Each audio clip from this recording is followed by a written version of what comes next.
নামাজ নাই, রোজা নাই, ইসলামের সাথে সম্পর্ক নাই, এই সমস্ত মাজার ব্যবসার সাথে ইসলামের কোনো সম্পর্ক, এই সমস্ত গুমরাহির পথে হাঁটা যাবে না। আমি কোনো ব্যক্তির বিরুদ্ধে নাম ধরে কখনো কিছু বলি না, এটা আমার মেথোডোলজির বিরুদ্ধে। জন্য আল্লাহ বললেন, খবরদার মা বাবার সাথে খারাপ আচরণ করো না। মা বাবার সাথে খারাপ আচরণ করলে যত বড় আল্লাহর ওলি হও, কাজ হবে না। বিশ্বনবীর এক সাহাবী নাম হলো আলকামা। কি নাম? মৃত্যুর আগে দিয়ে আলকামার মুখ দিয়ে কালেমা বেরোয় না।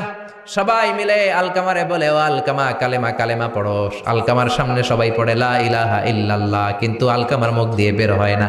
3 দিন বিছানায় পড়া। কয়দিন? বিশ্বনবী বলেছেন, লাকিনু মাউতাকুম লা ইলাহা ইল্লাল্লাহ, তোমরা তোমাদের মুমূর্ষু রোগীদের সামনে লা ইলাহা পড়ো। দাদা মরে যায়, চাচা মরে যায়, মুমূর্ষু বিছানায় পড়া, কাছে কানের সামনে যে পড়তে আরম্ভ করবেন, লা ইলাহা ইল্লাল্লাহ, লা ইলাহা ইল্লাল্লাহু মুহাম্মাদুর রাসূলুল্লাহ।